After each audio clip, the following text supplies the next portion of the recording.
Welcome. Hi, I'm Chef Meg Galvin, and welcome to Spark Recipes Makeover. Today we're going to make some little changes to a taco soup recipe that was submitted by a user. It's a great recipe. I just made some little tweaks to it.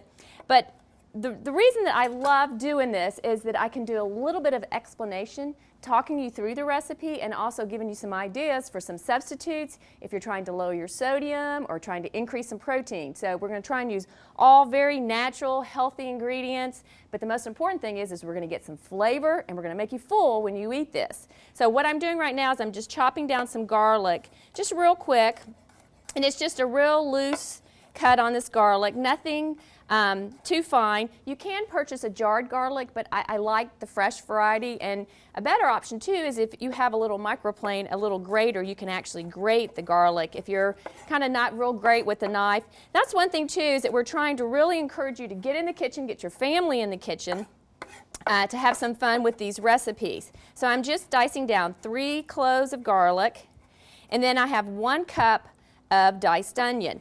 I like yellow onion, white onion. You can choose a Valdea onion, which is a much sweeter onion, but it's only available a couple months out of the year, and typically springtime. So I have on my stove, and I'm going to get my pot ready, and I have a enameled cast iron skillet, basically, and it promotes real even cooking, so it's great for soups, especially a soup like this. And I'm going to grab from the refrigerator. Have lots of different meats today to talk to you about. So I went to the store, and one thing for this recipe is you could use some bison, which is a little bit higher in protein.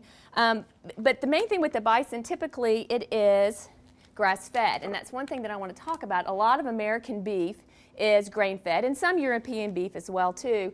But when you're looking at grass-fed beef, the beef typically produces a leaner beef, and that's what we're looking for. So I'm choosing Alora's lean beef, and it's 8% fat.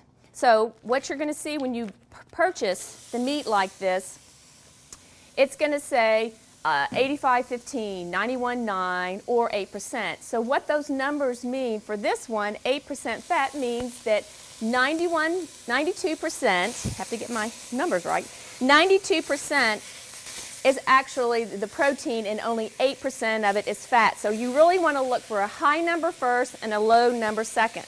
So I'm just adding the meat. Now what you're going to see from this is you're not going to get much fat released at all. And the most helpful thing is get the meat in the pan while the pan's hot. So I'm going to go ahead and put this meat back in the refrigerator. So not a good choice for this would be an 80-20. So that means it's 20% fat. So you can just really see, if you look, we hardly have any fat releasing from the pan at all. So just go ahead and start moving the meat around. You don't want to let it just sit. And then we're going to go ahead and add that cup of diced onion. Now I have 3 boys at home, and they don't like big chunks of onion. So I think with children, the smaller the onion that you can get it, the easier it is to hide sometimes. You want that flavor. Our onion is the workhorse in the kitchen. It's really what provides a lot of flavor with your cooking. Now how else we're going to get flavor in this is through our spices. So I'm just going to stir that around a little bit more. You have a couple options on this recipe. It is a taco soup, so you would think taco seasoning. So I went and picked up a taco seasoning packet, and it does say 40% less sodium. If you don't have a big pantry and you're in a rush, this is a good choice to pick up. But if you look at it, it's 330 milligrams of sodium per serving. Well, there's 6 servings in this one packet. So we know if we go and look at the ingredient list, the first ingredient is salt. So I choose just to go ahead and make my own taco spice mix. And basically all it is 3 tablespoons of chili powder, 1 teaspoon of red pepper flakes, and 1 teaspoon of cumin. It's very important that you cook those spices before you get your liquids in. In a minute we're going to add some water and we're going to add some tomato sauce, but we really want to bring out the flavor in those spices. So I thought too, well, this is all about showing and education. I went ahead and brought from home a couple other chili powders that I have. So these are basically, I have 3 different chili powders here, and you can look and see they're all different colors. chili powder has a heat index, and it's a Scoville heat index. It's a gentleman that went around and rated peppers on their heat. All three of these chili powders have the same heat index. It's 1,000. But if you look at them, these two look much darker, and it's that whole visual that you're going to get a really dark color on your soup, and that's that eye appeal. You want to be able to smell the soup and have a great eye appeal, and that's what that's going to give you. So when you choose a chili powder, choose a dark colored one, and you're going to get a little bit, not that you're going to get more heat, you're going to get a little bit stronger looking, bolder color. All right, we have, I would say, let's drain the fat, but you know what? There's just really, it's mainly just the water from the onion. So I think with that lean of a beef, there's just not much to drain. And basically, the liquid that is in there is the liquid from the onion. So you don't want to drain out that flavor. So now we're going to cook our spices. So we're going to add those 3 teaspoons of the chili powder, 1 teaspoon of the red pepper flakes, and the 1 teaspoon of the ground cumin. Now cumin, don't go too overboard on the cumin, because cumin it can get too strong and it can overpower your dish. So we're just going to give this a stir. You're really going to start to smell some fragrant smells coming in. And then I'm actually going to go ahead and get my garlic in there too. You don't want to add the garlic too early because garlic can burn. So you can add it with the spices or before the spices. So I'm just going to add it with the spices. All right, so that's ready to go. So now we can start adding in some of our beans, which give you the fiber. What you're looking for is 25 to 35 grams of fiber per day. So beans are a great option. Again, we're looking for that color. So I chose a dark kidney bean. And we're going to add that. And I want you to go ahead and cook those beans too, just to kind of get them going. And then we're going to add chopped tomato. Now I love buying canned chopped tomatoes when tomatoes aren't in season. And if you choose a petite dice, a small dice of a tomato, it works better. Most soups you want to be able to pick up a spoonful of soup and not have everything falling over the spoon. And if you get a piece of tomato that's large, it's just too big for the spoon. And then now we're going to come in with our liquid. We're going to come in with our tomato sauce. If you're trying to reduce your sodium, you can always select a no salt or low salt tomato sauce. So again, we're going to give that a stir. So all of your ingredients really, it's a methodology in when they should go in, because what you're trying to do is you're trying to retain nutrition, add flavor. So by putting our dry ingredients in first, we're getting all that flavor, because once you add the water, you can't get almost like that caramelization going on. So that's good to go. And then what I'm going to do is I'm going to add, I put a 3/4 cup of water. I would start with 1/4 of a cup, maybe go to 1/2 of a cup, and we're just going to let that simmer. Now, when we see this, we think, oh, okay, that looks great, but it needs some smoothness to it. So to try to get those 35 grams of fiber, we're going to add some more beans, but the beans are going to be a little bit different this time. What I thought we would do, instead of adding a basic flour, we're going to add a component. We're going to add beans, and we're going to add ground up beans. So I chose some garbanzo beans.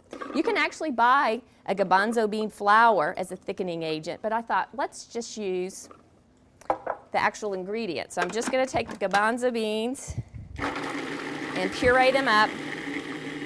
Now if I'm going a little too fast for you, you can always go to SparkRecipes.com.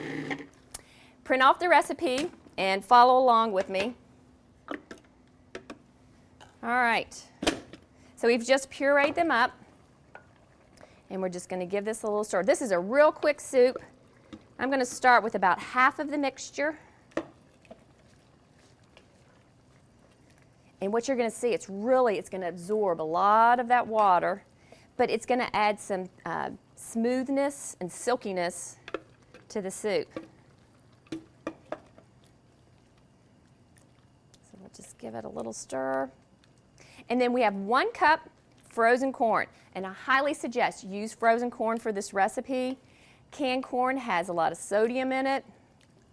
You can already see the difference in the soup by just adding those garbanzo beans. So to keep the nutrition with the corn, we're going to add it in towards the very end of the cooking. And we're close. You're going to let this simmer for about 15 minutes. So we're going to go ahead and add that corn. And all we're basically doing is just heating up that corn. If you really want to get in a little bit more flavor with the corn, what you could do is you could roast your corn. Put your corn in a little saute pan and go ahead and heat it till it caramelizes a little bit. So if you really want like more of a Southwest flavor, that's a great option. If you don't like corn, omit it. That's the fun part about playing with recipes, is that you can critique them to your taste, what you're looking for. So we're going to let that go for just a second. Now 1 cup serving, which is the appropriate serving for this soup, is just 340 calories. So that's awesome, because the main thing is it's going to fill you up and you're not going to walk away hungry. So then now I'm adding in just some green chilies, just for that last bit of taste. So the corn and the chilies do go in last. We're just looking for that flavor. And then what you should always do when you're making dishes, give them a taste, because we might need to adjust them in some way. So we're just going to try and get a little bit of the broth. It tastes good. It's got some kick to it. Peppers always come back. You don't get that initial pepper taste right when you taste it, but it comes to the back of the tongue.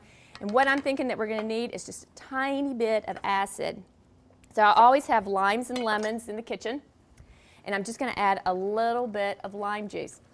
If you're making this soup for the next day, don't do this just yet. Do it when you reheat the soup, or if you're going to freeze this soup, always add the lime juice right before service.